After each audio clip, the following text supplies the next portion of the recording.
நான் கடந்த திங்கட்கிழமை வாஸ் டாக்கிங் அபவுட் ஒரு காரியத்தை கர்த்தர் என் முன் கொண்டு வந்ததுனால அதை உங்களோட ஷேர் பண்ணேன். It is in Isaiah 30 Psalm 37 and verse 5 5ஆம் வசனத்தை நாம கடந்த நாள்ல பார்த்தோம். அதுல சொல்லும், உன் வழியை கர்த்தருக்கு ஒப்புவித்து அவர் மேல் நம்பிக்கையாயிரு, அவரே காரியத்தை வாய்க்க பண்ணுவார். ஆமென். ஹல்லேலூயா. இன்னைக்கும் ஒரு காரியத்தை நம்ம ஞாபகத்துல வச்சுக்கணும். கர்த்தர் தாமே, God himself, அவர் என்ன பண்றாருங்க, நிறைய நம்முடைய வாழ்க்கையில he is waiting, is willing to do many things. நம்முடைய வாழ்க்கையில அவர் செய்ய சித்தமா இருக்கிறார். Amen. Because we have a perfect God. நாம் ஆராதிக்கிற தேவன் அவர் ஒரு perfect God. He's a wholesome God. He's a compassionate God. He's a loving God. அவருடைய அன்புல கூட மாய்மாலம் கிடையாது, மாறுதல் கிடையாது. So such a wonderful God. அந்த தேவன் தான்.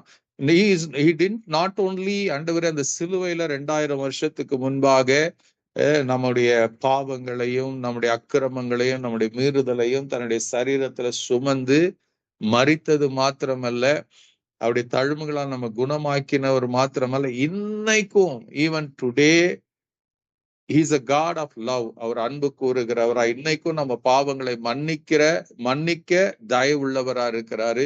இன்னைக்கும் நம்ம சுகப்படுத்த விருப்பமுள்ளவர், சுகப்படுத்தி கொண்டே இருக்கிறார். இன்னைக்கும் நம்ம ஜெபத்தை கேட்கிறவரா இருக்கிறார். He still wants to do. ஜெபத்தை கேட்டு மகிமையான மேன்மையான காரியங்களை இன்னைக்கும் அவர் செய்ய சித்தம் கொண்டவரா இருக்கிறார். ஆமென். ஹல்லேலூயா. many things அவருக்கு தெரியும்.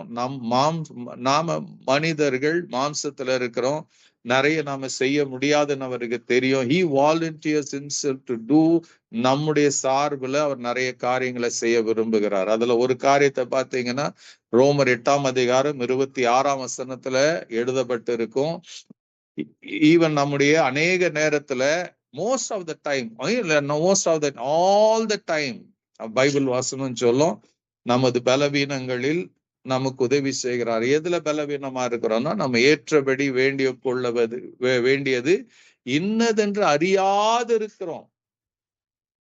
அப்ப அறியாது இருக்கிற வேலையில அவர் தாமே வாக்கு கடங்காத பெருமூச்சுகளோடு நமக்காக அவர் வேண்டுதல் செய்கிறாராம். God himself prays him. What an amazing thing. ஆச்சரியமான ஒரு காரியம் இல்லையா? கர்த்தரே நமக்காக, ஜீசஸ் himself, பைபிள் சொல்லும், ஆண்டவராகிய இயேசு கிறிஸ்து இன்னைக்கும் உங்களுக்காக எனக்காக அவர் விண்ணப்பித்து பரிந்து பேசிக்கொண்டார். He is interceding before the presence of a holy father. உங்களுக்காக எனக்காக. What an amazing God. இதெல்லாம் நினைக்கும் போது, இதெல்லாம் பார்க்கும் போது, இதெல்லாம் படிக்கும் போது ஆச்சரியப்பட வேண்டிய காரியங்கள்.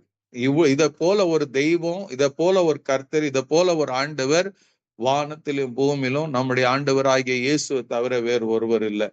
Amen. He is the only God, true God, living God. அவர் தான் சொல்றாரு, அவர் நமக்கு ஒரு பிளான் வச்சிருக்கிறார், ஒரு வழியை வச்சிருக்கிறார். உன் வழியை கர்த்தருக்கு ஒப்புவித்து. ஹல்லேலூயா. உன் வழியை கர்த்தருக்கு ஒப்புவித்து. It means give your ways, give your plans to God. நான் செஞ்சு முடிச்சிருவேன் நினைச்சுக்காத, நான் சாதிச்சிருவேன் நினைக்காத. அவர் சொல்வார், உன் வழியை, whatever may be your ways, surrender to God. எப்படி சரண்டர் பண்ணதுங்க? அன்னைக்கு கூட சொன்ன, give to God through your prayer. எல்லாவற்றையும் பிலிப்பியர் 4:6 படி surrender to God through your prayer. இங்க சொல்ல, commit your way to the Lord. Commit yourself to God. Commit your ways to the Lord. And அன்னைக்கு நான் சொன்னேன், உன் நினைவுகள் என் நினைவுகள் அல்ல, உன் வழிகளும் என் வழிகள் அல்ல. அவன் சொல்றார், we think, நாம இன்னைக்கு உலகத்துல இருக்கிறோம், மோஸ்ட் ஆஃப் த டைம் நாம என்ன நினைக்கிறோம்னா, நாம செய்யறதெல்லாம் கரெக்ட்னு நினைக்கிறோம். we always think we are right. நாம என்னைக்குமே நம்ம பண்ணது, நம்ம பேசுறதெல்லாம் we don't acknowledge or accept. நான் தப்பு பண்ணேன்னு ரேரா தான் ஒத்துக்குவோம். Most of the time we think whatever we are doing, whatever we are saying, whatever we are, எல்லாமே பெர்ஃபெக்டா இருக்கிறோம், நாம் பண்ணதுதான் ரைட்னு இருப்போம். சோ அப்படி இருக்கிற காலத்துல ஆண்டவர் சொல்ல, just bring everything to God in prayer, submit to God. உன் வழியை கர்த்தருக்கு ஒப்புவித்து, ரெண்டாவது என்ன பண்ணுமா, அவர் மேல் நம்பிக்கையா இருக்கணும். அவர் மேல் நம்பிக்கையா இருக்கணும். Here the Bible doesn't say அவருடைய வாக்கு தத்தங்கள் மேல நம்பிக்கையாருன்னு சொல்ல. ஆமா, வாக்கு தத்தங்கள் மேல நம்பிக்கை இருக்கணும். ஆனா இங்க என்ன சொல்லுது? அவர் மேல நம்பிக்கையா இருக்கணும். Trust in him. Trust in him. அவர் மேல் நம்பிக்கையாயிரு. அவர் மேல் நம்பிக்கையாரு.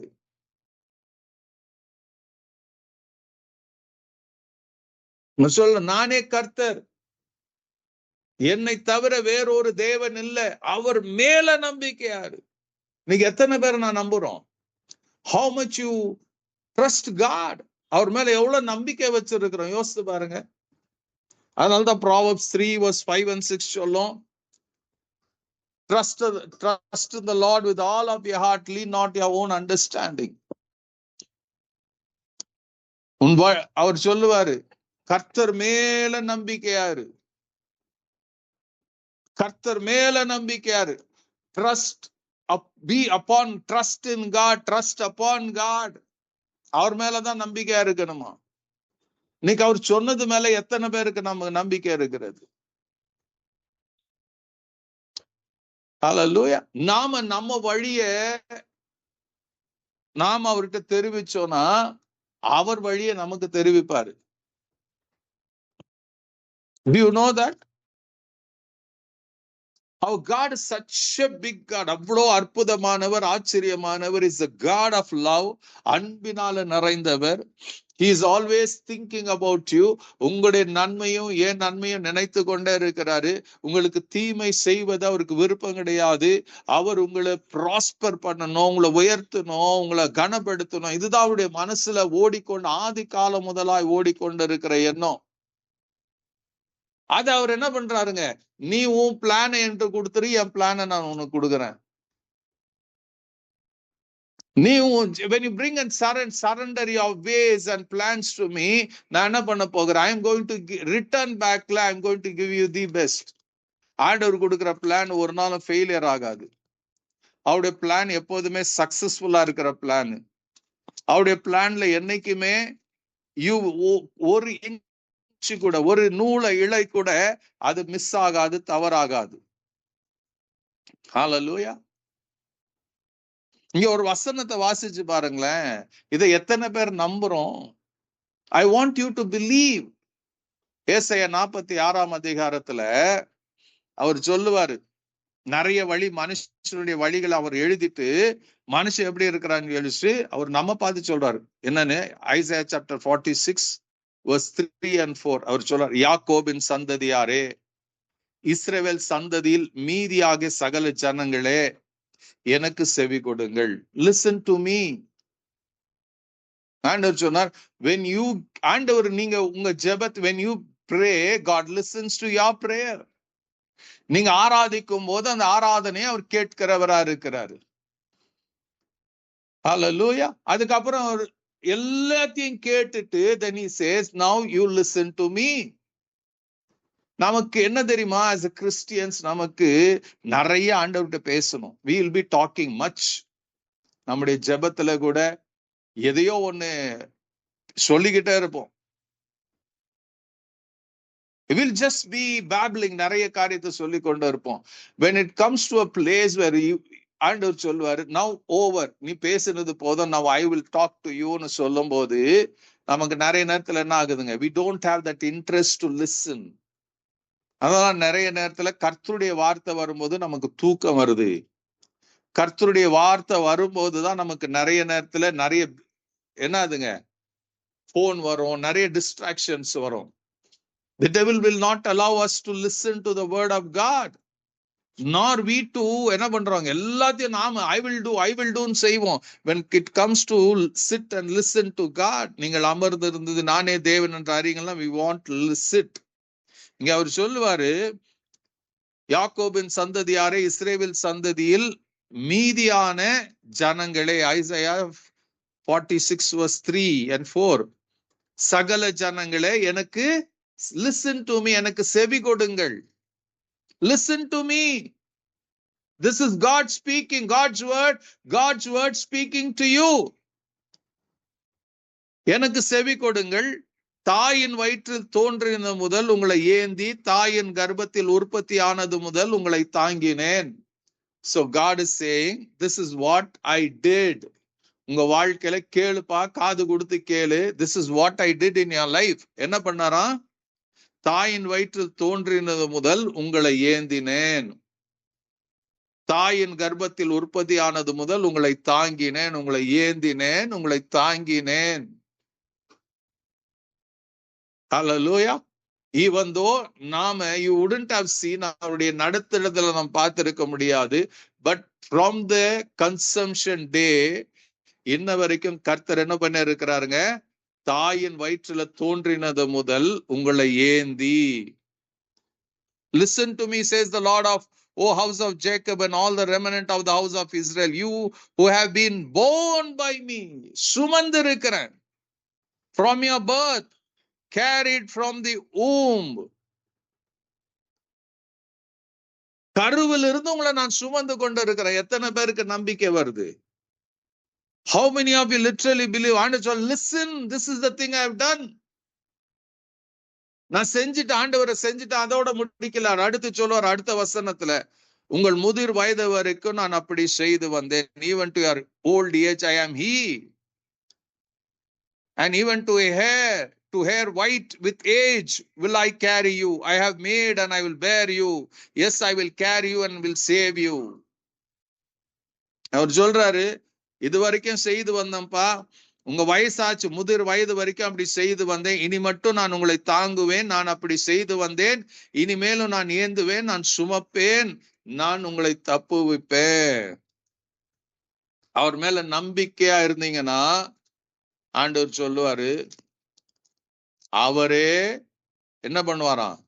நம்ம வசனத்தை வாசம் சங்கீதம் 37:5, அவரே காரியத்தை வாய்க்க பண்ணுவார்.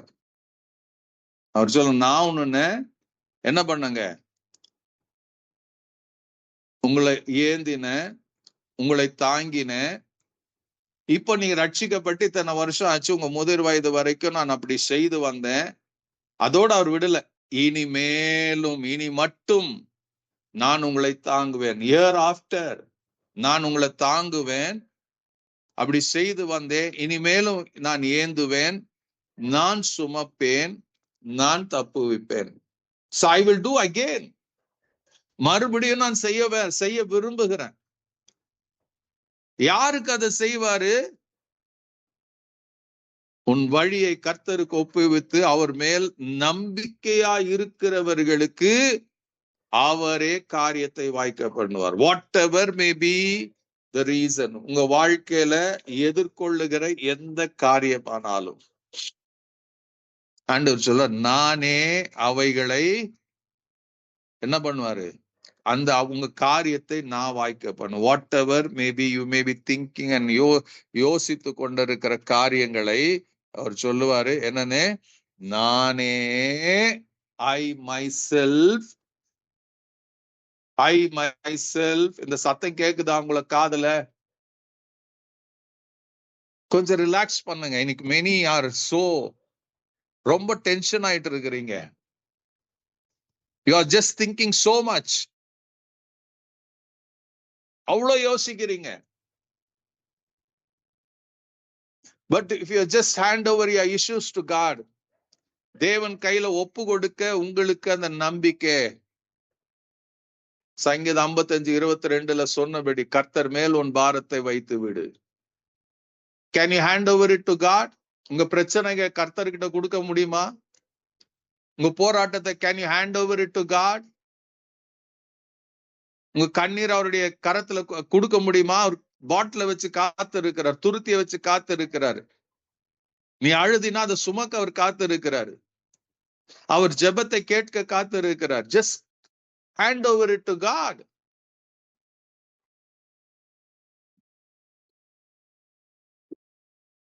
அவர்கிட்ட கொடுத்து பாருங்க.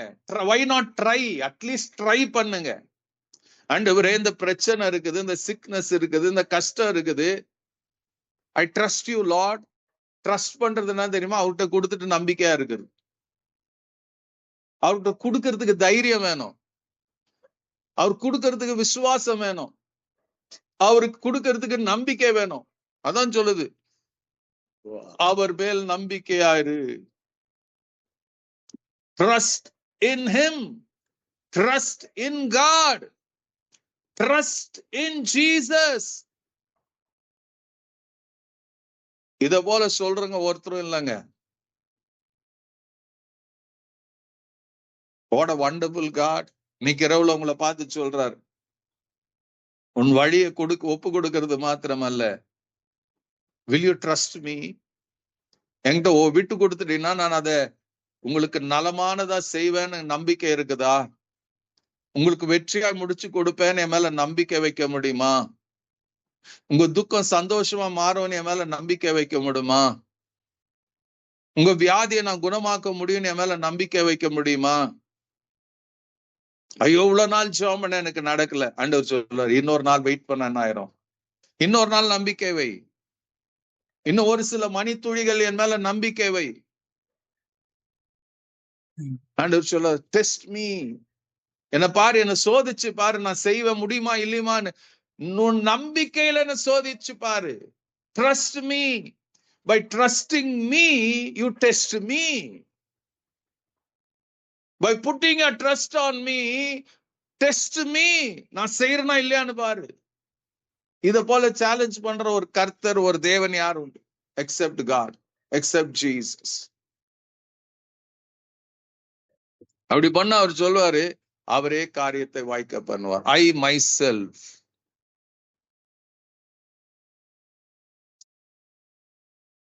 he will do this. அவரே காரியத்தை வாய்க்க பண்ணுவாராம். உங்க காரியம் எனக்கு தெரியாதுங்க, பட் God knows it. உங்களுக்கு தெரியும். Surely God knows it. No other man. ஒருத்தருக்கும் தெரியாது உங்க பிரச்சனையும் உங்க போராட்டத்தையுமே. ஹைடிங், நீங்களும் உங்க இருதயத்துல மறைத்து கொண்டு இருக்கலாம், ஆனா உங்களுக்கு தெரியும். Apart from you, God knows it. 100% I can challenge and tell you, God knows it. அவருக்கு தெரியும். அதனால இன்னைக்கு இரவுல, why don't you take, இப்படி கூட எடுங்க, ஒரு சான்ஸ் எடுத்து அவருக்கு மேல நம்பிக்கையா ஒப்பு கொடுத்து பாருங்க. அவர் மேல நம்பிக்கை வைங்க. You will become a testimony. God will make you a testimony. ஒரு சாட்சியா அவர் உங்களை எழுப்புவாரு. Amen. Hallelujah. May God bless you. God be with you.